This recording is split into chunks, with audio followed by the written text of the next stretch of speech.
There are skeptics out there. I did not create the Enneagram, so I am not offended if people think it's astrology or, want something else. There's a lot of different ways that somebody can define it and think about it. It could be a personality assessment. It could be just the diagram. Enneagram means 9 types on a diagram. I really like to use it as a problem solution framework. I have found it to be the most useful and the most sticky. Unless somebody is deeply steeped into Myers-Briggs, they don't always remember their 4 letters or the order, and they definitely don't remember their coworkers.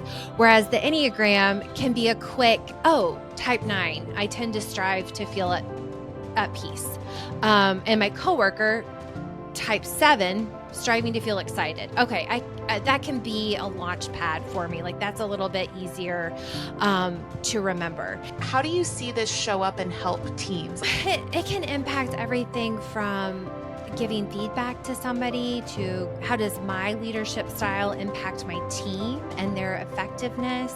What are some signs or symptoms of communication breakdowns that you see that could be supported by the work that you do with Enneagram MBA? I think the most common one by far is around a teammate being perceived as negative. So this happens a lot to our type 6 teammates who are seen as complaining, as being the Debbie Downer, the devil's advocate, the skeptic. They are the people that are thinking, wait a minute, like, do we have a parachute just in case? Like, do we actually have a net below? And they're asking these really important questions, but seem like they're popping the balloons of all the exciting ideas of people who want to go far and move fast.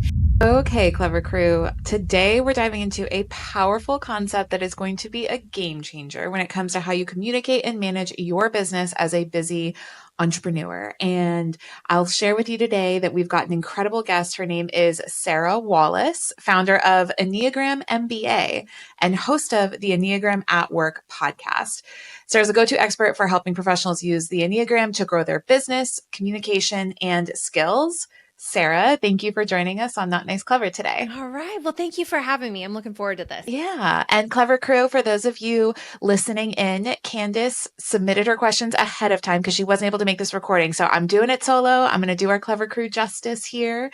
And don't worry, guys, Candace brought the heat with her questions. So we're going to get into it today. And I think, Sarah, where I'd love to start, because if you're listening and you've been a part of the crew for a while, we've touched on this topic before, but nowhere in near as depth that you cover it. So for those folks, Sarah, who maybe are thinking Enneagram, like what is it? How are you defining it and how do you see it? I think that'd be a great place to start today. Yeah, there's a lot of different ways that somebody can define it and think about it. It could be just the diagram, which is Enneagram means 9, and then you're on a diagram, 9 types on a diagram. It could be a personality assessment.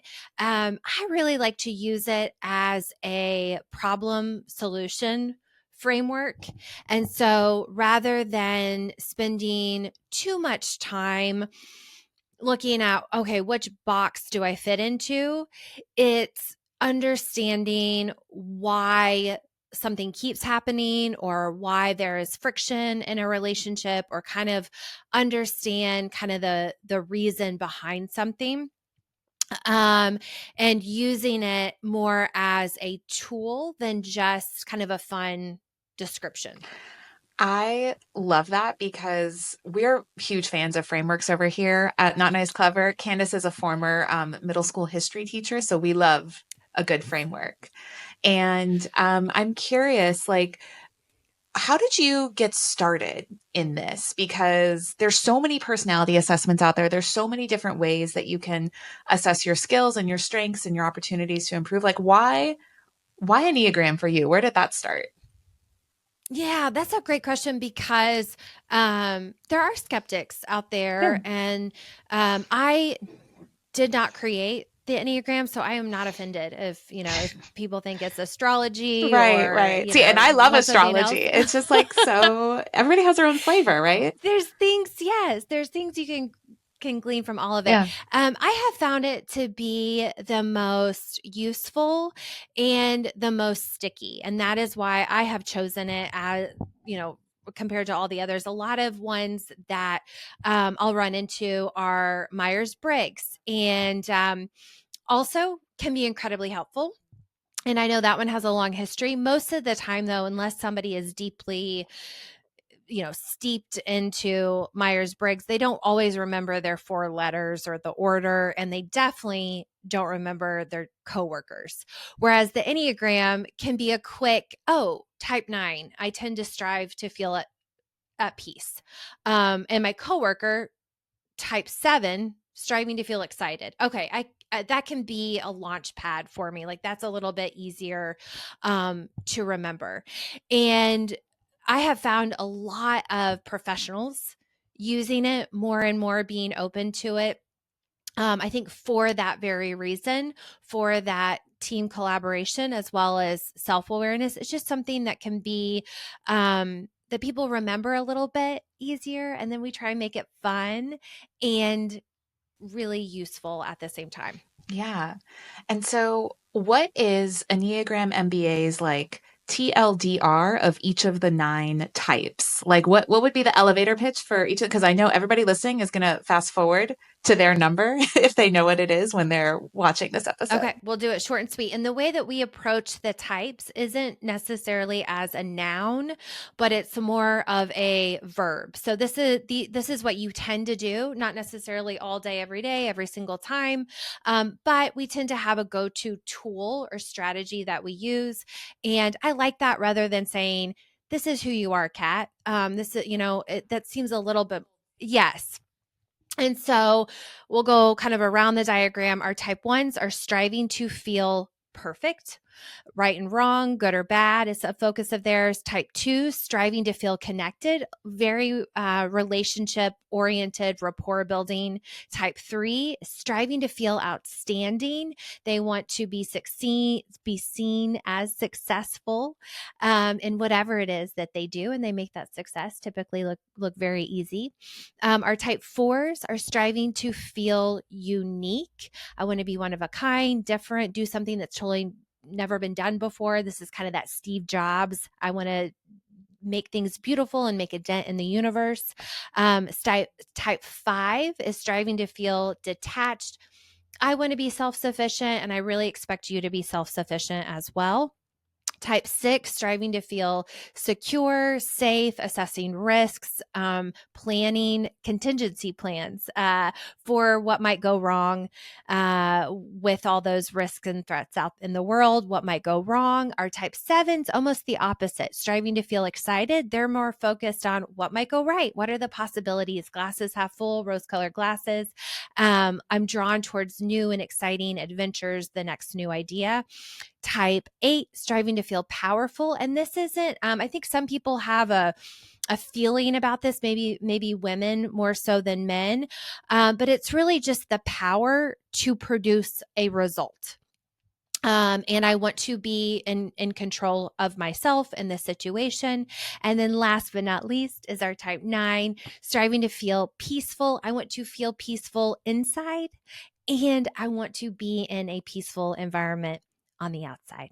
And so I'm going to avoid conflict. I might avoid difficult conversations. I want to maintain my comfort and really work towards harmony with my group, with the people in my life. Well, that is a fantastic mini masterclass in all the different types. I love that you said that it's a verb too, instead of like your whole identity. I feel like that's an important distinction when using this as a tool. And okay, so let's get into like you mentioned team cohesion and team dynamics. Let's talk about like compatibility. Like, are there some standard rules or rules of thumb that you operate by when assessing like compatibility or like being least compatible? Like, what do you look for like when you do read and work with teams? Okay, this is a top question, very common question, and I wish there was something really fun that would be like, "Oh, type this and type this, are really compatible or not compatible." At the end of the day, it comes down to, how self-aware is that individual? How much personal, professional growth have they done? How much emotional intelligence do they have in order to be compatible? Some tendencies of each type, like kind of the what might go wrong of the type 6 that I mentioned versus what might go right in a type 7 situation. You could see somebody who operates with that lens of the world. They might butt heads in a group dynamic, but that doesn't mean that sixes and sevens aren't necessarily compatible. They can be incredibly compatible and bring fill in the gaps for one another. And if the 6 is really dialed in and self-aware and the 7's really dialed in and self-aware, they could be a great team because they see kind of different pieces. Um, Something else that can come up between types is their relation to kind of jumping into action or wanting to slow it down and be a little bit more thoughtful. Our 3s, our 7s, our 8s tend to be more, let's jump in, let's go far, let's go fast, leap in the net will appear. And we have other types that sixes, ones, well, really the others, for one reason or the other, kind of want to slow it down and let's think about it. Let's do a pros and cons list, or let's ask the rest of the group, what do they want to do? How are they feeling about this? And then let's make a decision. So again, it can be really compatible, but that could also cause some friction in a relationship. But it does come down to self-awareness. I think that that's a common thread that we've heard. Just in any tool or modality you use, to thine own self, be very aware and true. Okay, so Candace actually just texted me. I wasn't lying, guys, when I said she's like in on this and has all the questions. So she's curious, and I am too now that she's asked it. Candace is a Enneagram 5, and I'm an Enneagram 8. And she and I are friends as well as podcast partners in crime. And we have known each other for, 3 years now, 3.5 years. So, what would you say our compatibility is, or like dynamics for us to be aware of so we can work even better together? Okay, so and I don't know the two Mhm. of you personally, so I'll be very careful and Yeah. just kind of general speak of those two types, those traits. A type 8, as I mentioned, tends to jump into Mhm. action, and a type 5 is going to be very thoughtful. So an 8 tends to just kind of, hey, I said what I said. Take it or leave it. It's kind of on you to handle Mhm. that. Whereas a 5, before anything comes out of their mouth, they're going to have thought about it. They're going to have done the research, analyze it. And so, whatever they say, they don't talk a lot, but when they talk, it is very Mhm. thoughtful. And so, that can be a great duo. Whether it's podcast hosts or business partners, because you kind of, I don't want to say balance, but certain situations require different energies. And so you can kind of, one person can take the Mhm. lead because you have that strength, and you can kind of push each other or maybe pull each other Mhm. back when needed. Um, Type 8s, and again, I'm not saying No, this I'm not is going you, to take it Kat. personally. I'm I just love saying information. tendencies. Yeah. Okay. It's all good here. Tend to be a little bit more emotional, Just a little. have some emotional intensity. Yeah. Okay. Um, and 8s would say, gosh, I'm not mad or angry. I am just Passionate. incredibly passionate about this topic. Yeah. And so other people are going Mhm. to experience them as maybe dominating the conversation, maybe a little intimidating. And they're saying, well, I'm just really intense because I feel strongly about this. Whereas a 5 may get overwhelmed by that 8's Mhm. intensity because they're a little bit slower to process information. They're a little bit they're not going to be as emotionally Charged. volatile. Yeah. They tend, yes, they tend to be very I'm not super mad. I'm not super happy, expressive wise. And that can be incredibly calming in a chaotic Mm-hmm. situation to have that steady, like groundedness. Um, on the other side of that, though, it can feel incredibly exciting to be led by a type 8 leader who is passionate and who is incredibly confident and decisive. I don't know, I'm not going to look at all the numbers necessarily. I just have this gut instinct that this is what we need to do. And a type 5 is going to want to slow it down a little Yeah. bit and go through the numbers, do the analysis. Again, they bring great things to one Yeah. another. And there could also be some friction points because of those different lenses. Yeah. It's it's us guys. It's me. It's me. It's Candace. I mean, I see it play out, and I see us also kind of toggling between the two as well, because I feel like I've learned a lot from observing Candace and how she conducts herself in business and just as we've gotten to know each other as friends. But yeah, the don't show me the data, I'm just going to go off my gut, and then Candace saying she wants the receipts and then we'll make a Uh-huh. decision. But it's Uh-huh. good because we Uh-huh. come Uh-huh. to Yeah. an agreement, and we can both we're both able to express our different viewpoints without taking it personally. And I wonder, when you work with teams, because you do this all over the country, what how do you see this show up and help teams, like when they start to understand their verb and how they show up? What is how does that help them at work in the workplace? It can impact everything from giving feedback to somebody to group projects. How do we start a project? How do we brainstorm together? How does my leadership style impact my team and their effectiveness? How do we work with other departments? And cross collaborate will be something that just happened with a group that I did last week. Did one group one day, the one group another day, and then the third day they kind of came together on their own and had a conversation about their different team dynamic and team maps. And so I mean, it can be as simple as somebody who is typically using striving to feel connected. Relationships are really important. Rapport building is really important.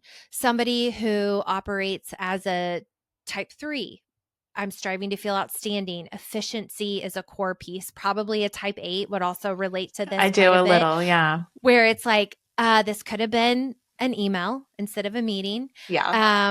To kind of get to the point. Mm-hmm. I say too, like our threes struggle probably the most inside of team trainings Mm. because it's how does this have anything to do directly with my goal? Like this feels like I'm slowing down because I've had this. So efficiency is really important. Mm. So they're not going to spend a lot of, hi, how are you? How was your vacation? Tell me about your family. And so it could just be as simple as, okay, as a 2, I know my tendency is to do the, hi, how are you? Let's talk about our weekends. Mm-hmm. And I'm going into this meeting with my boss or my coworker and they want to get straight to it. So let me bring my bullet points and Okay. meet them there. Whereas a 3 can remember, okay, I got this. I got my 2 teammate coming in. Let me just add in 15 minutes to this meeting so that I don't feel rushed. I don't feel like we're getting off track. Mm-hmm. And the first 15 minutes is going to be talking about our weekends. And I'm going to put the hi, how are you in my email to them. And, you might just jump into, what you need to your type 3 or type 8 teammate. So again, not always, but just even little things like communicating and understanding what's my tendency and how does that impact them. Mm-hmm. Yeah, I think one thing Candace and I do have in common is that we are not fans of small talk. Yeah. The surface level, we like to go deep, which is why we love having a podcast and being able to ask experts like you about your area of expertise. What would you say if somebody's listening in and if they're a team of 2 or 20? We have a lot of real estate and mortgage professionals in our community in the Clever Crew. What are some signs or symptoms of communication breakdowns that you see that could be supported by the work that you do with Enneagram MBA?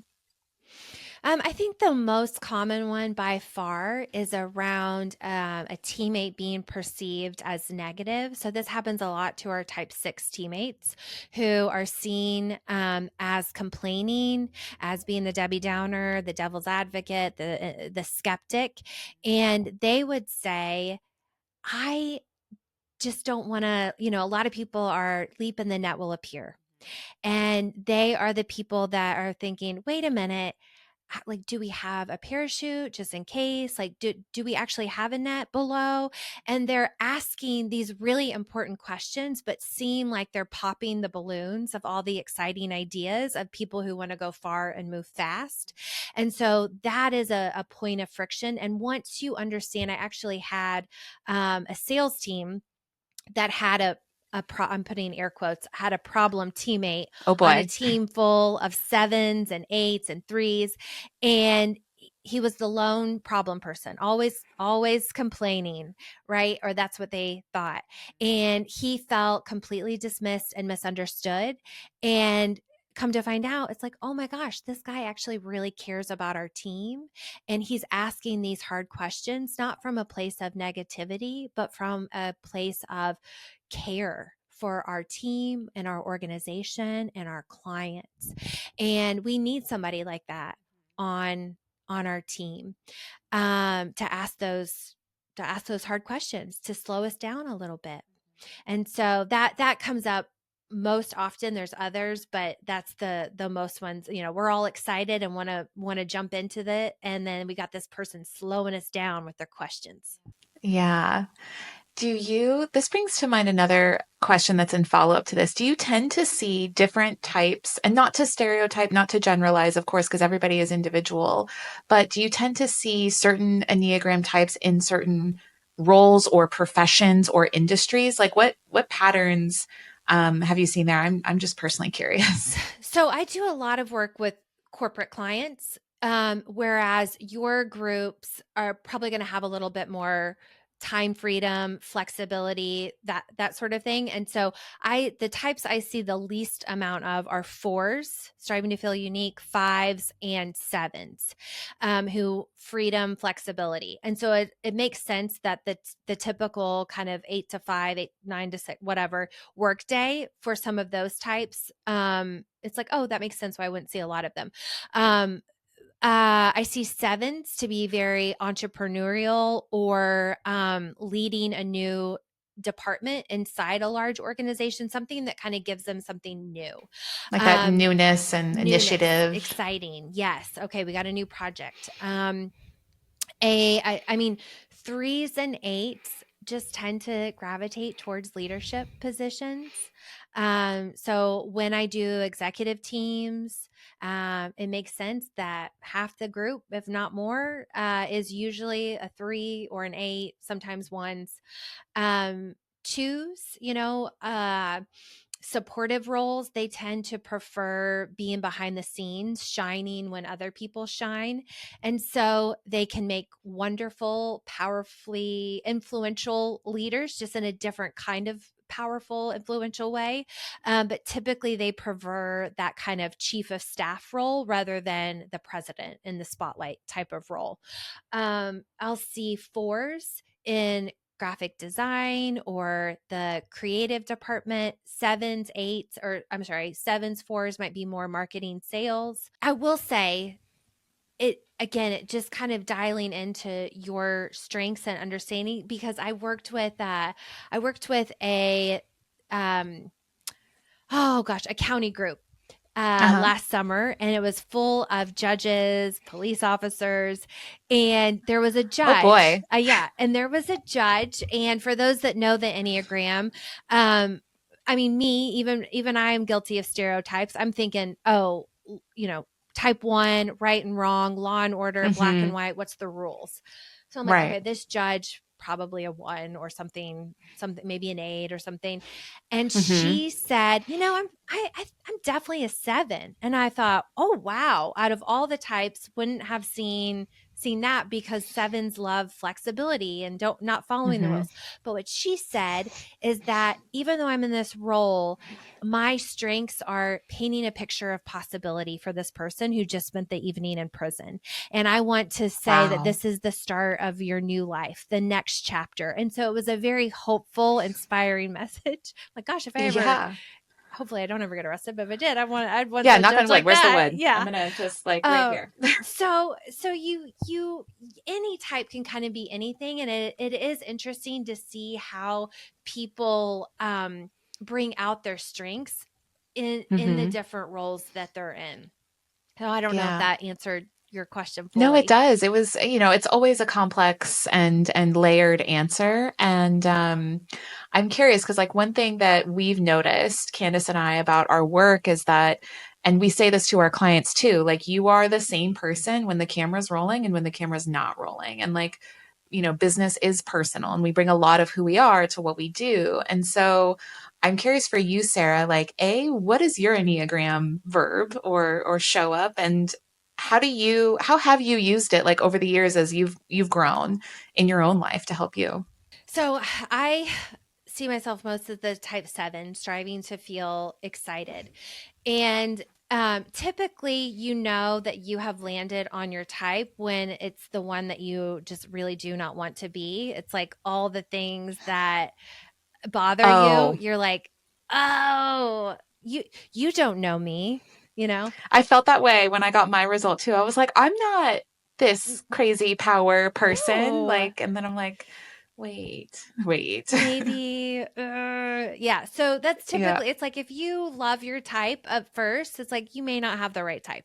Um, great gut so check. yeah, great, like kind of test right there.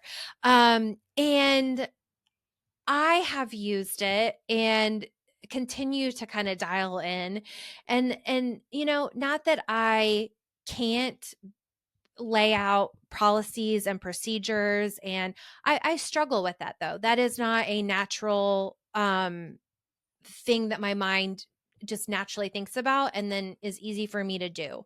It takes a lot of energy and a lot of sometimes force to do the things that you have to do to run a business or to serve your clients that require policies, procedures, that sort of thing.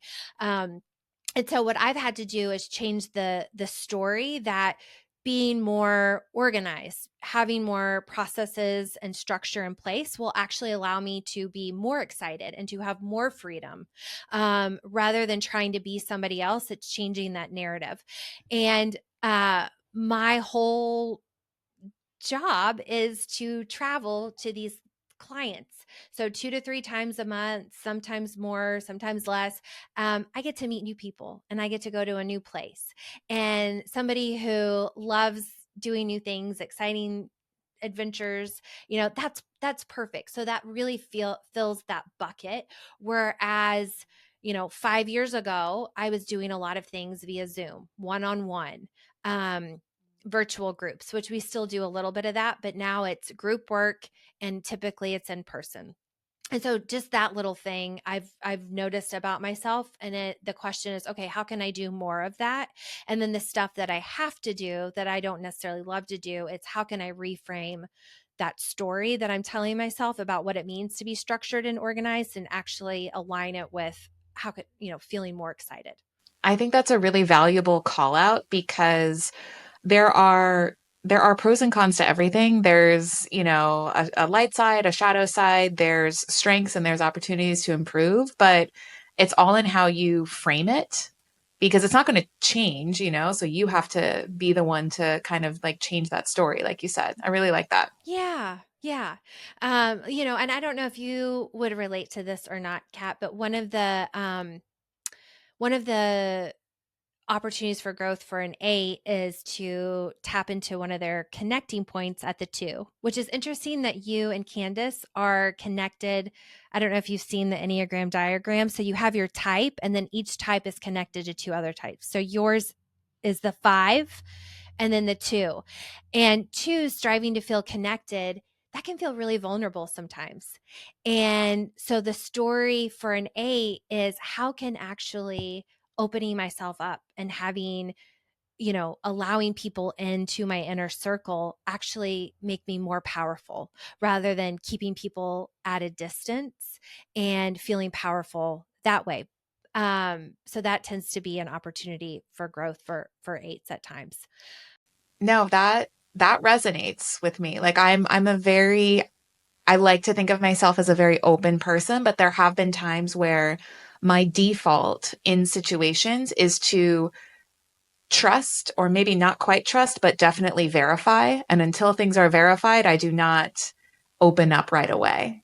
And so just trying to not immediately get into that like defensive stance is something I've noticed about myself, particularly in the last few months. So very timely, Sarah. Thank you for that Mm-hmm. reflection. Mm-hmm. Yeah. Yeah.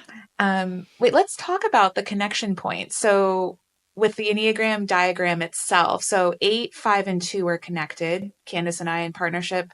I wonder if Corinne, our producer, is a 2. That would be really funny. Oh, that would be funny. Yeah. Corinne, if you're listening, please go take the test. And so, what would you say, Sarah, like connection points? Like, how does that teach us more about ourselves? So the model that we follow says that there tends to be one of your connection points you misuse, and then one you tend to neglect. And the one that you neglect, unfortunately, is typically the one that you want to tap most into.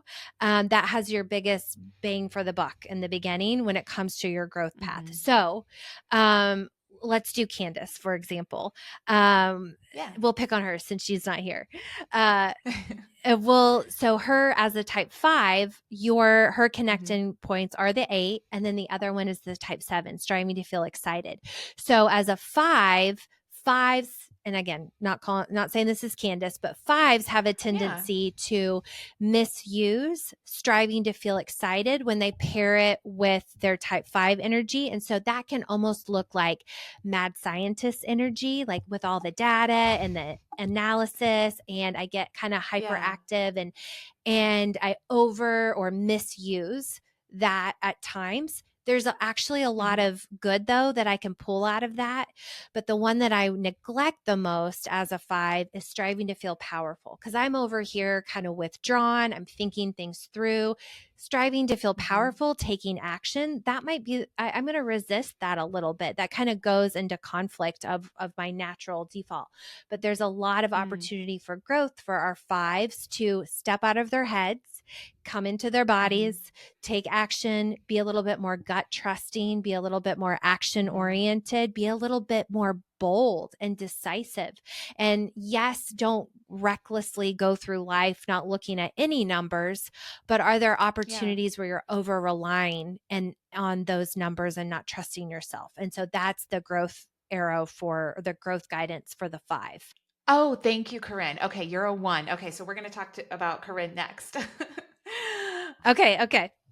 So with knowing Candace, and I know Clever Crew, you listening in, she's shared this many times. Like one of the things she's helped me do and talks about in her morning routine is going outside and moving your body and taking her dog Sugar for a walk and just like getting outdoors and like the things that you're mentioning that can help a 5 evolve. Like I see Candace doing those things. So it's really cool to like know that, she's on I mean, obviously she's on a good path. Like we're in great places, but it's like just those little tactical things that, you can do for your type that really do help support you evolving. It's exciting to see. Yeah. A lot of times the 5 people in your life, they may seem, this is kind of the stereotypical. You might not feel their engagement and you might almost think, gosh, this person's really Hmm. aloof, or they're not engaged in this meeting or this conversation that I'm Hmm. having. But a 5 will tell you, oh, I am. It's happening all up in my Right. head. And so, something else that a 5 can do as a teammate, as a leader, is just to say, I'm with you. I'm taking notes, or I'm paying attention. I hear everything that you're Hmm. saying. I'm just taking it in and thinking and just kind of verbalizing what is happening in your head can be incredibly Hmm. helpful for somebody who is like, I can't read your Right. face. You don't have any emotional expressions. Like, what's going on? That can be a tip too. But I love hearing what Candace is Yeah. already doing. Well, both of our faces have subtitles, so we've never had that problem. We're always able to read people read each other pretty well. Okay, I well, one quick tip then, knowing that Corinne, our producer, because we're a team of three here and not nice clever, is a one. What can Candace and I as five and eights do to support Corinne as a one?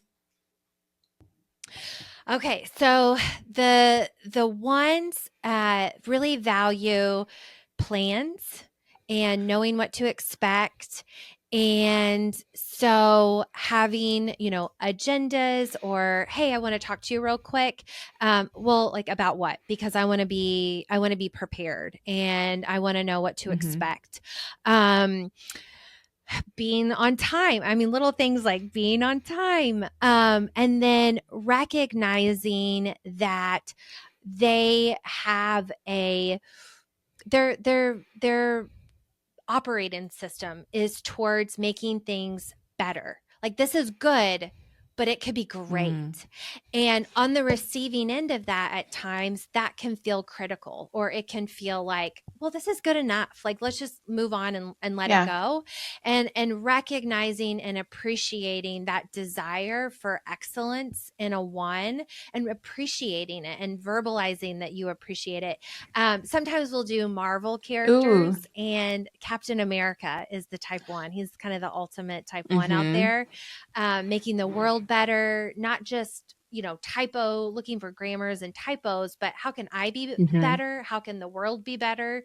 And how can I help towards those things? I mean, Corinne keeps us on track with plans, guys. We analytics, our all of that. So we're very grateful for you, Corinne. That's this is so fun to like learn about teams and cohesion. It's amazing.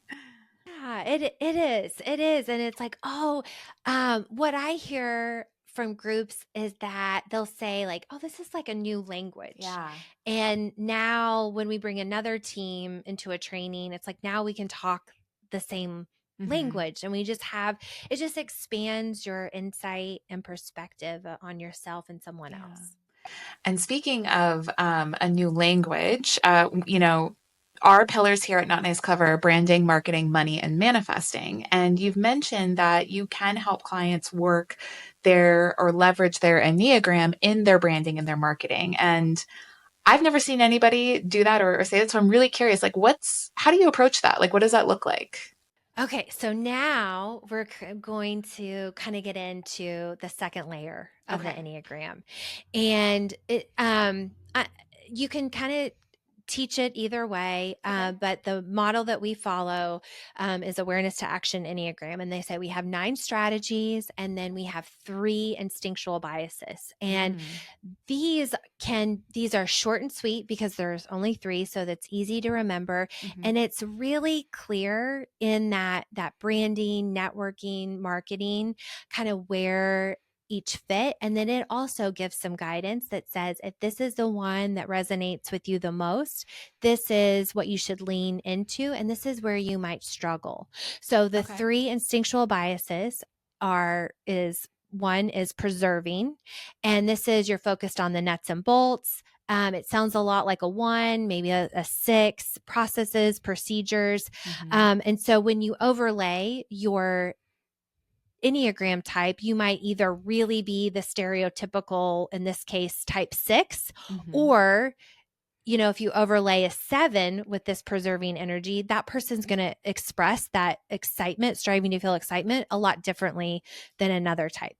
Mm. The second instinctual bias is navigating. They're really focused on the group dynamics, very aware of social cues, of Mm. what people, the hierarchy, role clarity. And then the last one is transmitting energy, where I want to make a dent in the universe. I want to leave a legacy. I'm going to kind of throw caution to the wind for the sake of my legacy. And I want to go big and I'm going to dress to impress and I want to be noticed. Mm. And so when you think about your marketing and branding strategy, typically people are going to resonate with one of these, either the transmitter, oh, I'm YouTube videos, let me be all the podcast guests, let me get on stage.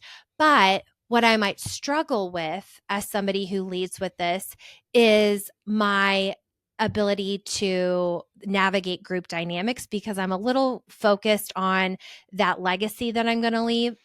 I lose touch of like the group, and I might be off putting to some people Mm-hmm. because it might seem I'm too focused on myself. So, how can you bring others along with you? Somebody who is really focused on navigating, they're going to be really focused on the group and understanding, where do I fit into this networking group? Where do I fit into I can absolutely transmit, but for the sake of navigating.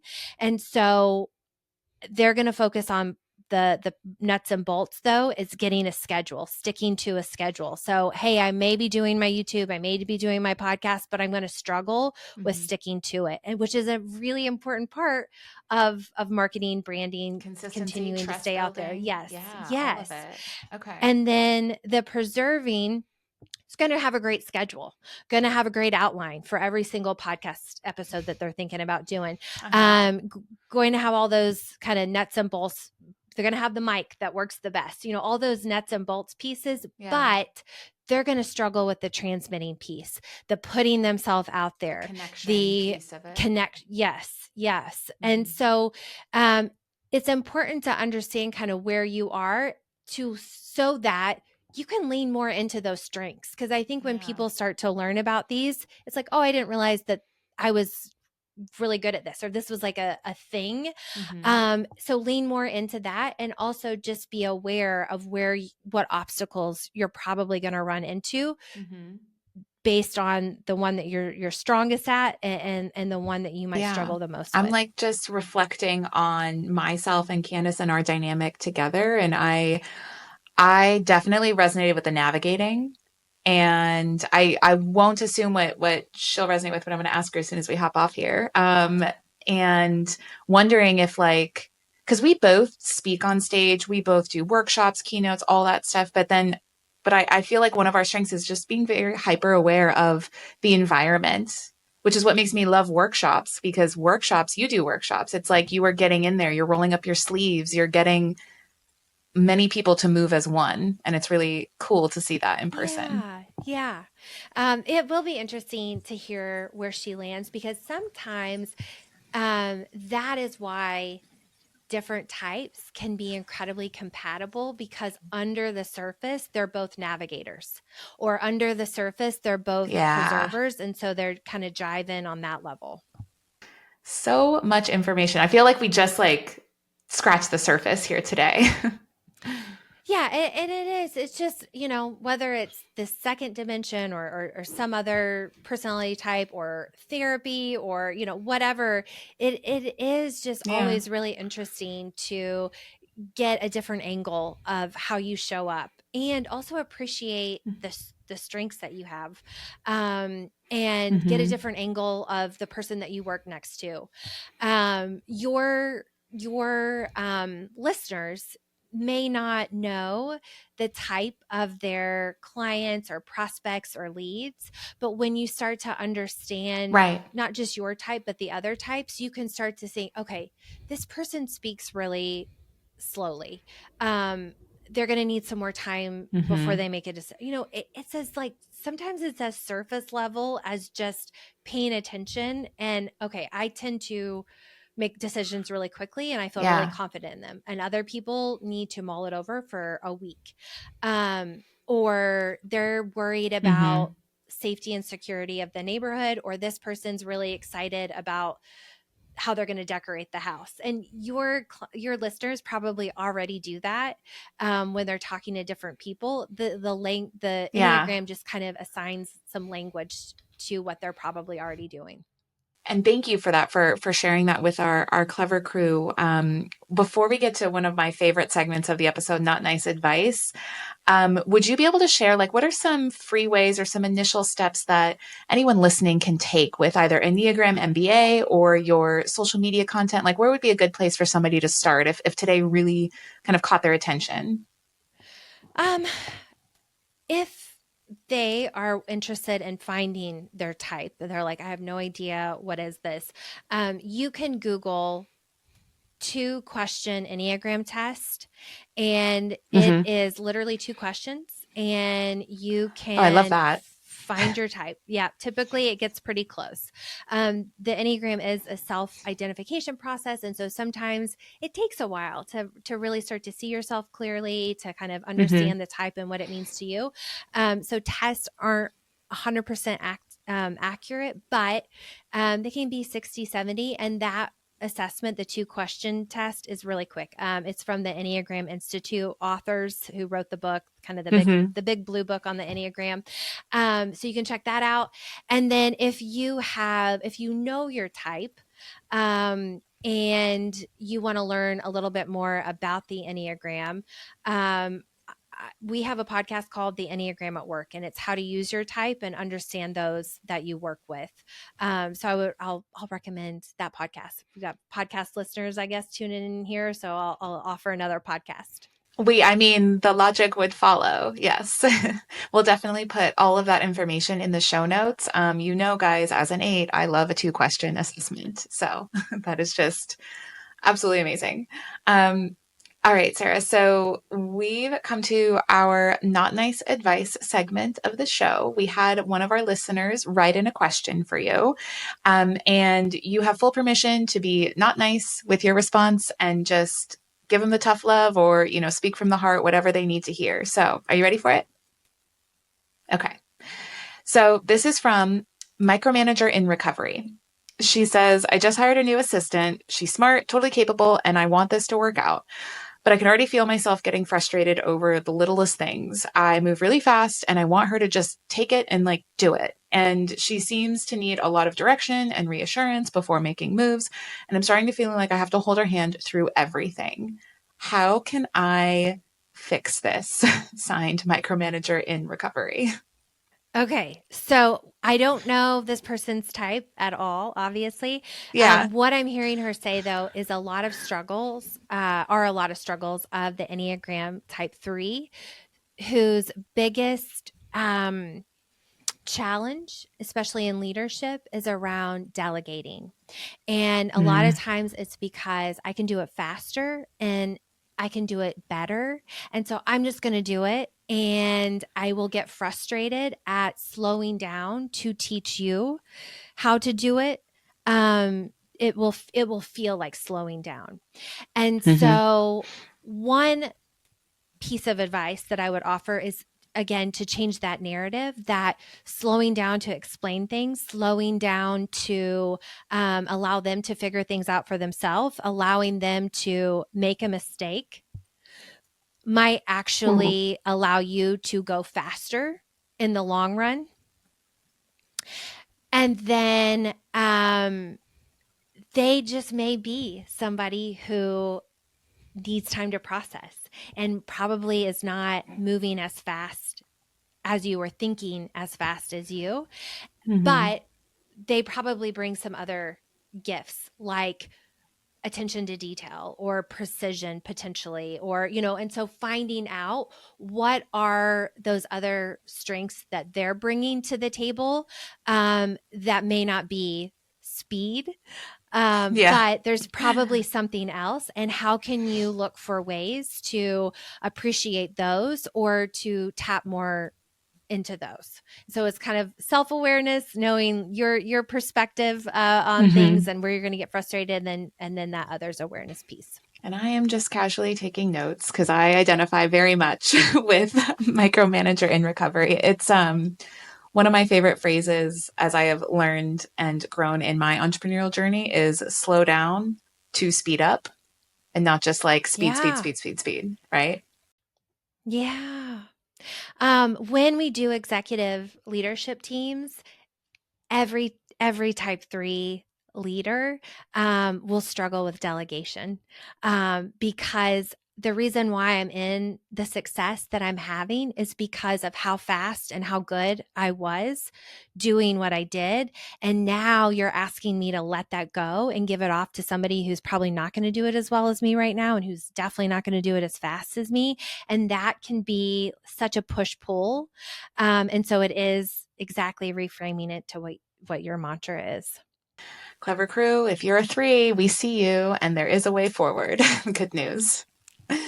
All right. Well, those are all the questions we had today for you, Sarah. I really appreciate you making the time for our Clever Crew. And before we hop off, tell them where can they hang out with you online? How can they connect with you best? I'm going to say over on Instagram, we do some fun stats about Enneagram in the workplace, teams, Enneagram Mm-hmm. type. So connect with us over there at Enneagram MBA on Instagram. All right. Thank you so much, Sarah. Really appreciate your time. Thanks for joining us on Not Nice, Clever. Remember to follow Not Nice, Clever wherever you listen to audio. And if you haven't already, drop that 5-star review. Share your takeaways. Tell us your story. We love to hear it. Signing off, your not so nice, but oh so clever besties that mean business. See you soon.